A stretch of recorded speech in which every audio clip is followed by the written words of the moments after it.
I, 28F, have been with my fiancé Simon, 31M, for 4 years, and our relationship has been a roller coaster of emotions, especially in recent months.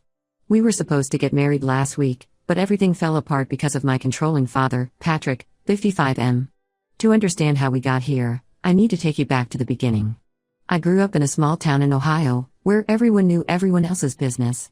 My childhood was relatively normal until I turned 10. That's when my parents' marriage imploded in a spectacular fashion. My mom, Tanya, 50F, had been having an affair with her yoga instructor for months. When my dad found out, it was like a bomb went off in our family. The divorce was messy and drawn out. My mom, feeling guilty and wanting a fresh start, moved to California. I stayed with my dad in Ohio, more out of necessity than choice. He was a successful accountant and could provide stability, while my mom was starting over with nothing but her yoga mat and a suitcase full of regrets. After the divorce, my dad changed. The once easygoing man who used to take me fishing on weekends transformed into a strict, overprotective parent. He installed a security system that would ping his phone every time I entered or left the house. He vetted all my friends and insisted on chaperoning every school dance. At the time, I thought he was just being cautious, but looking back, I realize he was terrified of losing me like he lost my mom. I spent summers with my mom in California, but our relationship was strained. She was busy trying to build a new life, working 2 jobs and dating a series of men who seemed to get progressively younger. I felt like an afterthought in her new world, a reminder of the life she'd left behind. When I turned 18, I saw college as my ticket to freedom. I applied to schools as far from Ohio as possible and ended up at the University of Washington in Seattle. Those first few years were liberating. I made new friends, tried new things, and for the first time, felt like I could breathe without my dad watching over my shoulder. I limited my calls home to once a week, giving my dad just enough information to keep him from worrying but not enough for him to micromanage my life from afar. My mom and I exchanged occasional texts, usually on birthdays or holidays. I was determined to forge my own path, free from the baggage of my parents' failed marriage. It was during my senior year that I met Simon. My roommate dragged me to a house party, insisting I needed to live a little before graduation. That's where I saw him, tall, with messy brown hair and glasses that kept sliding down his nose. He was trying to explain the intricacies of bridge engineering to a group of clearly uninterested sorority girls. I rescued him from that conversation, and we ended up talking all night. He was 27, working as an engineer for a local firm. He was smart, funny, and refreshingly honest. We exchanged numbers, but I was hesitant to start anything serious with graduation looming. We kept in touch over the next few months, meeting for coffee or the occasional movie. After I graduated and landed a job at a local marketing firm, our relationship naturally progressed. A year later, we moved in together. When I introduced Simon to my dad during a visit home, I was hopeful. My dad was polite, asking Simon about his job and his family. But I noticed the way my dad's eyes narrowed when Simon mentioned he'd been married briefly in his early 20s.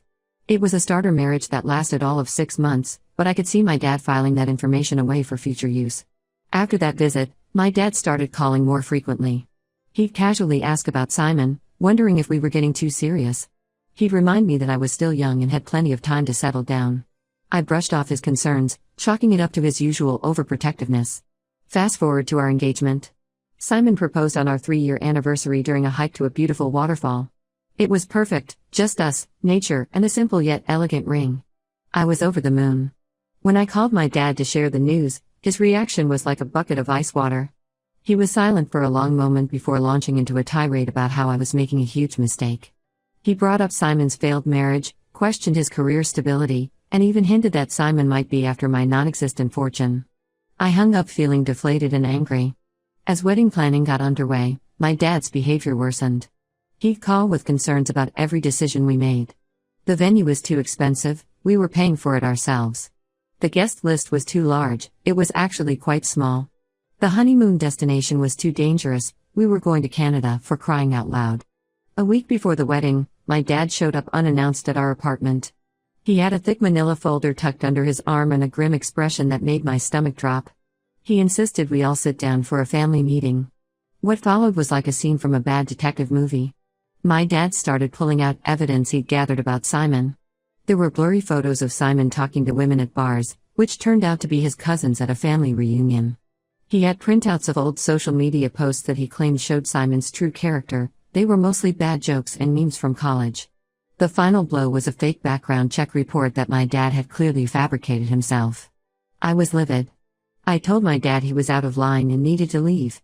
Simon, bless him, remained calm throughout the ordeal, even offering to address each of my dad's concerns point by point. We agreed to talk to my dad again in a few days, hoping he'd come to his senses once he realized how ridiculous he was being. The day before our wedding rehearsal, my dad called. He said he had irrefutable proof of Simon's misdeeds and insisted on meeting us at a cafe near our venue. Against my better judgment, and despite Simon's reservations, I agreed. I thought if we could just clear the air, we could salvage the relationship and move forward with the wedding. What happened next still feels like a bad dream. My dad showed up at the cafe with a woman I'd never seen before. He introduced her as Jennifer, 29F, claiming she was Simon's secret girlfriend. Jennifer launched into a rehearsed-sounding story about her long-term relationship with Simon, complete with details about secret rendezvous and promises of a future together.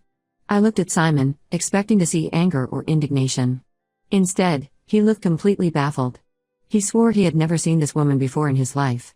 The situation quickly devolved into a shouting match with my dad and Jennifer on one side, and Simon and me on the other. Just as I was about to storm out, Jennifer's facade cracked. She burst into tears and confessed that my dad had paid her to lie. She apologized profusely, saying she was an out-of-work actress who needed the money. She fled the cafe, leaving behind a stunned silence. The betrayal I felt in that moment was indescribable. My own father had gone to such extreme lengths to sabotage my happiness. Simon was furious, pacing back and forth, running his hands through his hair. He said he couldn't go through with the wedding if my dad was going to be there. I couldn't blame him.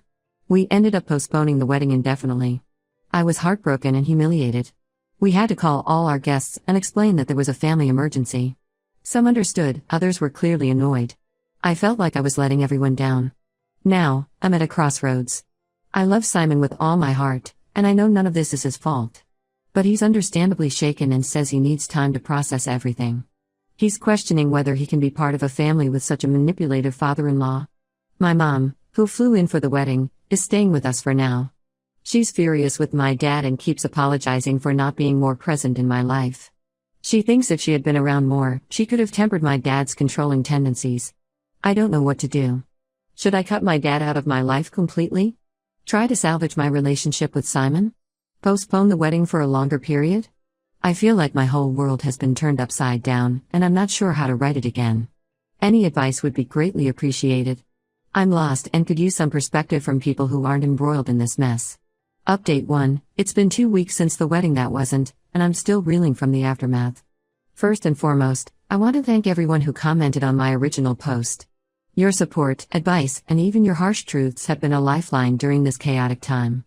These past 14 days have been a whirlwind of emotions, difficult conversations, and some surprising revelations. I've cried more than I thought possible, but I've also found strength I didn't know I had. Let me start with Simon. The day after the cafe disaster, we had a long, raw conversation that lasted well into the night. Simon didn't hold back. He was hurt, not just by my dad's actions, but also because he felt I should have put a stop to my dad's behavior long before it reached this point. His words stung, but I knew he was right. I realized I had been making excuses for my dad's actions for years, always hoping he'd change, always believing that deep down he had my best interests at heart. Simon helped me see that by allowing my dad's behavior to continue unchecked, I had been complicit in it. We decided to start couples counseling. We found a therapist who specializes in family trauma, and we've had 3 sessions so far. It's been challenging, but also enlightening. We're learning to communicate better, to express our fears and insecurities without attacking each other.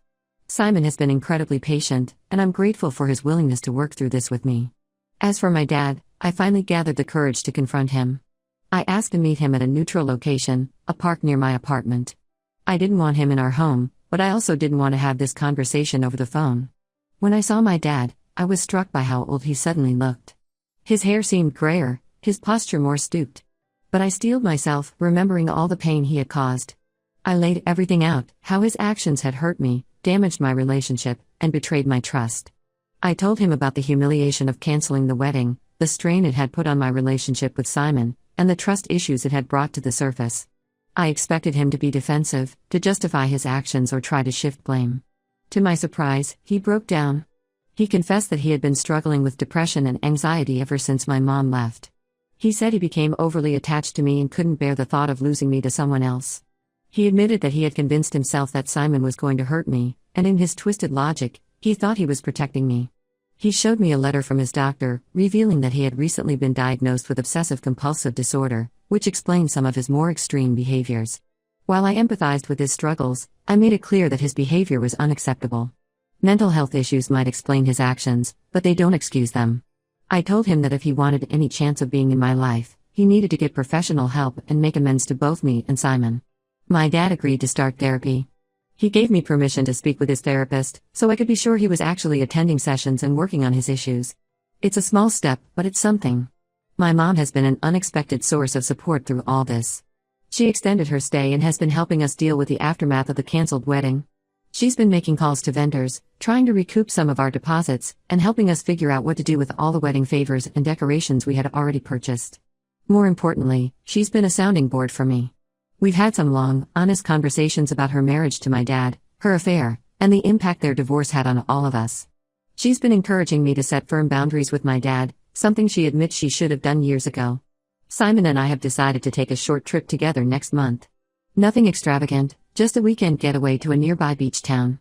We both feel we need some time away from everything to reconnect and refocus on our relationship. We're still planning to get married, but we're taking things slow. We've agreed to revisit the idea in 6 months, giving us time to work through our issues in therapy and make sure we're both ready. As for the practical aspects of canceling a wedding, it's been a nightmare. We lost deposits on the venue and the catering. Most vendors have been understanding, but a few have been less than sympathetic. We're considering having a small dinner party for our local friends who were supposed to attend the wedding, just as a way to thank them for their support and understanding. I'm focusing on healing my relationship with Simon and learning to stand up for myself. It's not easy, there are moments when I feel overwhelmed by guilt and uncertainty. But then I remind myself that I'm doing the work, that I'm committed to change, and that's what matters. There's still a long road ahead, but for the first time in weeks, I'm feeling hopeful about the future. Thank you all again for your support. I'll update again when there's more to share.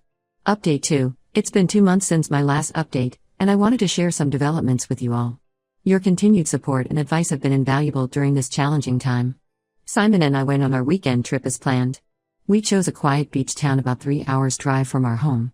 The first day was awkward, we both felt the weight of everything we'd been through, and it was hard to relax. But as the weekend progressed, we found ourselves opening up more. We had some deep conversations about our future and what we both want. Simon confessed that he's always wanted children, but my dad's behavior had made him question whether bringing kids into this family dynamic was a good idea. I shared my own fears about parenthood, worried that I might inadvertently replicate some of my dad's controlling behaviors. These conversations weren't easy, but they brought us closer. We realized we both wanted the same things: a strong partnership, a family of our own, and the tools to break the cycle of dysfunction we'd both experienced in our families. When we returned home, we made a big decision. We're moving forward with our wedding plans, but on our own terms. We're planning a small, intimate ceremony with just our closest friends and immediate family. No big production, no stress, just us celebrating our love surrounded by the people who have supported us through this difficult time. We've set a date for 3 months from now. It feels soon, but also right. We don't want to wait any longer to start our life together, and we feel that this smaller ceremony better reflects who we are as a couple. My dad has been seeing a therapist regularly. He sends me weekly updates on his progress, which I appreciate, but he's also respecting my request for space. Last week, he sent a heartfelt letter apologizing to Simon. It wasn't perfect, there were still traces of his old thinking, but it was a start. Simon and I discussed it, and we've agreed to meet with my dad next month. It'll be the first time we've seen him in person since the incident at the cafe. We're both nervous, but we feel it's necessary for closure, regardless of the outcome. We've asked our couple's therapist to be present for the meeting to help mediate if things get tense. My mom has become more involved in my life, which has been both wonderful and challenging. We're rebuilding our relationship, and I'm learning things about my parents' marriage that I never knew. She shared stories about my dad's controlling behavior during their marriage, which helps me understand, but not excuse, some of his recent actions. She's also been open about her own mistakes, including the affair that led to their divorce. It's been eye-opening to see my parents as flawed, complex individuals rather than the one-dimensional figures I'd cast them as in my mind. The woman my dad hired, Jennifer, reached out to apologize again. She explained that she was in a tough financial situation, behind on rent and facing eviction, when my dad approached her with his scheme. She provided copies of their text exchanges and the agreement they'd made. I've kept this information, not because I plan to use it, but because it feels important to have a record of what happened. Simon and I are taking things day by day. We're stronger now, but we're still working through some trust issues.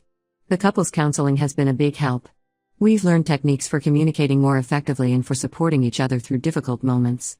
I'm learning to stand up for myself and set boundaries, not just with my dad, but in all areas of my life. It's not always easy. I still find myself slipping into old patterns sometimes. But I'm getting better at recognizing when I'm doing it and correcting course. Work has been a welcome distraction through all of this. I recently took on a big project at the marketing firm, leading a campaign for a new client. It's challenging, but it's also helping me rebuild my confidence. Simon has been incredibly supportive, listening to my ideas and offering encouragement when I doubt myself. We've also started talking about our future beyond the wedding. We're considering buying a house in the next year or two. It feels good to be making plans again, to be looking forward instead of always glancing over our shoulders. As we approach our rescheduled wedding date, I find myself feeling a mix of excitement and nervousness. But it's a different kind of nervousness than before. This time, it's not about whether we're doing the right thing, but about starting this new chapter of our lives together. Thank you all for your continued support. I'll update again after our meeting with my dad and as we get closer to the wedding. Update 3. It's been 6 months since this whole ordeal began, and I wanted to give a final update. So much has happened, and I'm in a very different place now than I was when I first posted. First and most importantly, Simon and I got married last weekend. It was a beautiful, intimate ceremony in a small garden with just 30 of our closest friends and family. It was nothing like our original plans, but it was perfect for us. We wrote our own vows, and there wasn't a dry eye in the garden when we finished. The meeting we had with my dad a few months ago went better than expected. He's been consistently working with his therapist, and the change in him is noticeable. He's less anxious, more willing to listen, and he's learning to respect boundaries. During our meeting, he apologized to both Simon and me.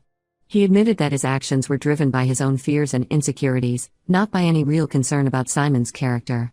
He also shared that he's been diagnosed with an anxiety disorder and is on medication now, which has helped him manage his intrusive thoughts. After a lot of discussion and soul-searching, we decided to invite my dad to the wedding. It wasn't an easy decision, but it felt right. He attended, and to his credit, he was on his best behavior.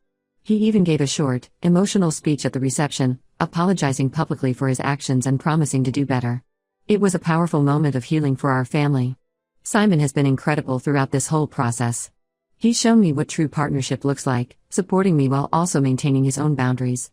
Our relationship is stronger than ever. We've learned to communicate more openly, to trust each other more deeply, and to face challenges as a team. My mom walked me down the aisle. Over these past months, we've rebuilt our relationship, and I'm grateful for her presence in my life now.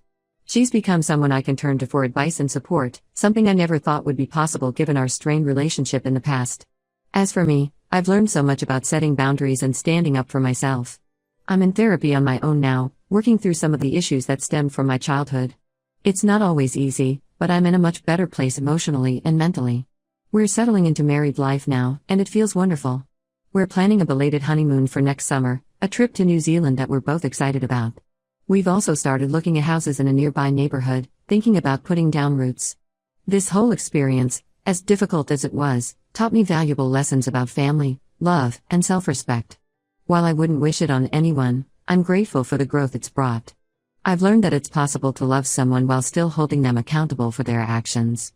I've learned that it's okay to prioritize my own well-being and that of my relationship. And I've learned that with work and commitment, it's possible to break dysfunctional family patterns. I want to thank everyone who's followed this story and offered support and advice along the way. Your words helped more than you know, giving me strength when I felt lost and offering perspective when I couldn't see clearly. For anyone going through something similar, I want you to know that it does get better. It takes work, and it's not always easy, but it's possible to come out the other side stronger and happier.